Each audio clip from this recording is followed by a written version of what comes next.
Hello, আসসালামু আলাইকুম। আমি তোরা খান চলে এলাম আবারও একটি ভিডিও নিয়ে।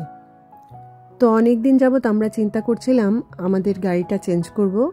তো সেদিন চলে গিয়েছিলাম টয়োটার শোরুমে। তো সেখানে যে অনেকগুলো গাড়ি দেখলাম। তো আমরা নিতে যাচ্ছি টয়োটা CHR। আর টয়োটা CHR এর যে 2 কালার কম্বিনেশনে গাড়িগুলো বের হয়েছে সেই গাড়িটা আমরা নিতে চাচ্ছি। রুফটা থাকবে ব্ল্যাক আর বডিটা বিভিন্ন কালার হয়ে থাকে। তো সেখানে আমরা অনেকগুলো কালার দেখেছি, রেড, ব্লু, সিলভার। তো আমাদের যে প্রথম গাড়িটা ছিল সেটা ছিল ব্লু কালার, আর পরেরটা ছিল সিলভার কালার, আর রাইট নাও যেই গাড়িটা আছে সেটা হচ্ছে ব্ল্যাক কালার।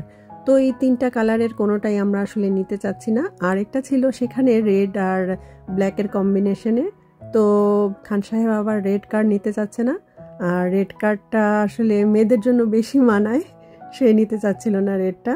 তো সে চাচ্ছিল ব্ল্যাক অ্যান্ড অফ হোয়াইটের কম্বিনেশনে। তো ব্ল্যাক অ্যান্ড অফ হোয়াইটের কম্বিনেশনে যে কারটা ছিল সেটা আবার CHR না, সেটা অন্য মডেলের একটা কার। তো আমরা ভাবছিলাম যে কি করা যায়।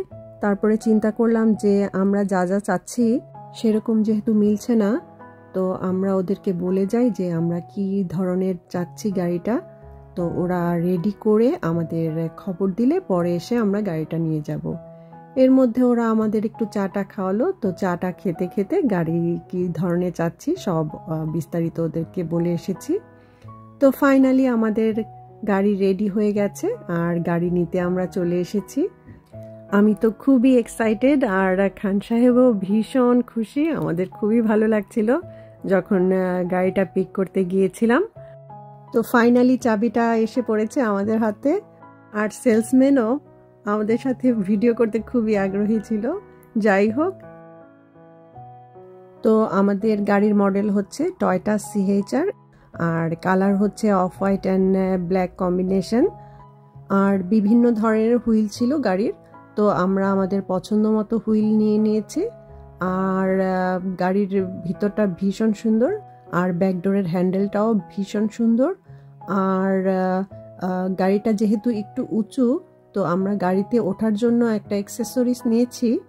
সেখানে পা দিয়ে গাড়ির ভিতরে ঢোকা যাবে, এটা বাচ্চাদের জন্য একটু সুবিধা হয়, তাই আমরা সেই অ্যাক্সেসরিজটা অ্যাড করেছি গাড়ির সাথে। আরও একটা জিনিস আমরা গাড়িতে অ্যাড করেছি, সেটা হচ্ছে গাড়ির ড্যাশ ক্যামেরা। আর এই ড্যাশ ক্যামেরা দিয়ে গাড়ি চলাকালীন গাড়ির সামনে পিছনে কি হচ্ছে সব রেকর্ডিং হবে। আর এই রেকর্ডিংটা 1 মাস পর্যন্ত থাকবে। 1 মাস পরে এটা অটোমেটিকলি ডিলিট হবে, আবার রেকর্ডিং হওয়া শুরু হবে। তো এই তো আমাদের নতুন গাড়ি দেখিয়ে দিলাম। আমরা তো খুবই আনন্দিত, খুবই এক্সাইটেড। তো আমাদের খুশিটা আপনাদের সাথে শেয়ার করলাম। তো আজকের মতো এখানেই বিদায় নিচ্ছি। সবাই ভালো থাকবেন, সুস্থ থাকবেন, হাসি খুশি থাকবেন। ধন্যবাদ।